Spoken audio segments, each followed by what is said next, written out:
Oh, ha? Anyway, mga bossing, dumako ho tayo sa pangalawa nating topic, mga kababayan. Sa pangalawa ho nating topic, mga bossing, pinagmukhang engot, no? Sa pangalawa nating topic, parang sabi engot ka. Hindi ikaw ang tatakbo sa pagka-mayor sa Davao. Vice mayor ka lang. Oh. Pinagmukhang engot po ng dating pangulo si Baste. Bakit? Pwede pa naman nung tumakbo ng mayor yan eh. Pwede pa hong umulit yan ng pagka-mayor. Kaso ho, mga boss, medyo kinakabahan ho sila, no? Doon sa makakalaban nila sa pagka-mayor. Mukhang si Migs Nograles ho, mga bossing. Si Congressman Migs Nograles ang makakalaban po nila, mga kababayan. Ano? Kaya, to the rescue, si Boss Digong, si Tatay Duterte. Pag ikaw ang itinapat namin, no? Pag ikaw ang itinapat namin kay Migs Nograles, Baste, malamang inidoro ang punta mo. Kung pagdidikitin nyo po yung dalawa, mga kababayan, sa pagka-mayor, isa lawyer, isa mambabatas, tapos yung isa parang mambubutas lang. Di ba? Sino po ang pipiliin ng taong bayan dyan, mga kababayan? Siyempre, lilipat yung mga taga Davao doon sa tunay na mambabatas. Doon sa tunay na marunong magpatakbo ng kanilang syudad na hindi mahuhulihan ng 37 na employee o staff na positibo. Di ho ba, mga kababayan? Kaya, sabi siguro ni Tatay Digong, no? Baste, bopol ka eh. Hindi ka pwedeng lumaban diyan. Kakainin ka ng buhay ni Migs Nograles. Ako ang tatakbo dito, no? Para sigurado sa atin pa din ang Davao. Ganyan naman po 'yan, mga kababayan eh. No? Paano po kasi kapag kayong umangat sa pagkasenador, si dating Pangulong Duterte, mga bossing, tapos si Baste ang lumaban sa pagka-mayor, malamang sa alamang po, yung tinatawag na ang Davao ay balwarte ng mga Duterte, baka mawala na po yun. Baka mawala na po iyon, mga bossing. Di ba? Kung pagkukumparahin mo yung dalawa, isang mambabatas versus mambubutas, di ho ba? Sabi nga nung isang vlogger na nakausap ko hindi uubra si Baste dyan, no? Hindi uubra si Baste dyan dahil kitang-kita naman nung panahon ni Baste madaming questionable. Kagaya na lang po, mga bossing, yung tinatawag nilang safest city ang Davao sa Southeast Asia. Napatunayan po na mukhang hindi naman pala totoo, na dinodoktor lang nila. Upang sa ganun magmukha silang safest city, dalawa ang logbook sa mga police station. Ayon po yan kay General Torre, mga kababayan. Sino ba si General Torre para magsalita nun? Si General Torre lang naman po na-destino mismo doon sa Davao City.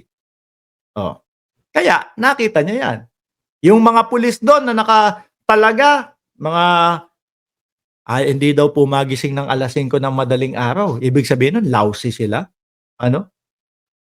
Biruin mo yun. Gigising ng madaling araw, alas 5 para mag-formation o para mag-meeting. Ayaw, magrereklamo. Di ho ba? At isa pa, sa panunungkulan niya, yung nabanggit natin, panunungkulan din po to ni Mayor Baste Duterte. Yung mga staff doon, biruin mo, positibo sa ipinagbabawal na gamot. Kaya ho, mga kababayan, no? Siyempre, mapapaisip ang mga Davaoenyo. Mapapaisip ang mga taga-Davaoenyo na, naku, mukhang hindi yata talaga totoo na tayo ang safest city. So, ibig sabihin, yung mga mahal natin sa buhay, baka hindi safe talaga dito sa Davao. Kaya, pipili ho sila ng leader na yung totoo, napapangalagaan at magiging payapa ang Davao, mga kababayan. Biruin mo ngayon, itong panahon na to, itong year na to, ano nakikita dyan sa Davao? Yung mga nagtatago. O yung big boss ng Pogo, diyan din dumadaan sa Davao. Di ba? Sa airport ng Davao, palipad na sana ng kanilang bansa. Ayun, nasa kote. Oh. Di ba, mga bossing? Speaking naman, dating Pangulong Duterte versus Migs Nograles, kung sakali naman ho, mga boss. Ano? Tingin ko, may tulog pa din po ang dating Pangulong Duterte. Although, naging mayor na siya dyan, matagal na, no? Mahaba ang itinalaga niya bilang mayor dyan, mga bossing. Isa sa iisipin ng taong bayan yan, yung nakikita po, no? Yung nakikita po ng mga taga Davao na paiba-iba na po ang sinasabi ng dating Pangulong Duterte. Ngayon, ganito. Bukas, iba na naman. Ngayon, ganito ang Pangulo. Bukas, okay siya sa Pangulo. Iba-iba na po, mga bossing. So, ikaw ba, pipili ka ng leader na ganon? Pipili ka ng leader na, nako, yari ang ating bayan dito. Paiba-iba ang sinasabi. Oh. Di ba, mga bossing?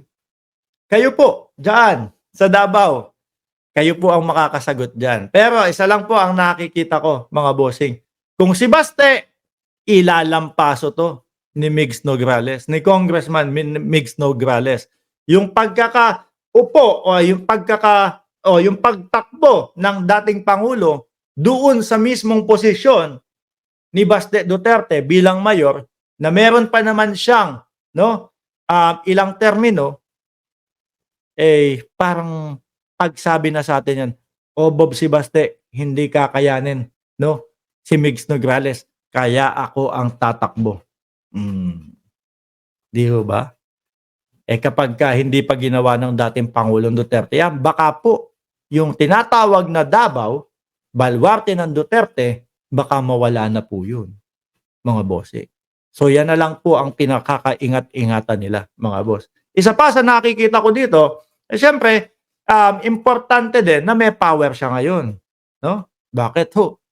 Ang dami pong naghahabol. ICC, merong EJK, merong West Philippine Sea, etc. ho. Mga kababayan, importante na meron pa din silang power o kapangyarihan, mga kababayan. Ha? Anyway, kayo po ang tatanungin ko. Kung sakali, sabihin na natin para sa taong bayan, sa lahat ng taong bayan, no, buong Pilipinas. Kunyari na lang, hindi na pagka-mayor yung paglalabanan ni Baste at ni Migs Nograles. Pagka-senador na lang, no? Kunyari may 11 na kayong napili. Mamimili na lang kayo tapos ang pagpipilian nyo, isa sa dalawa. Sino pipiliin nyo?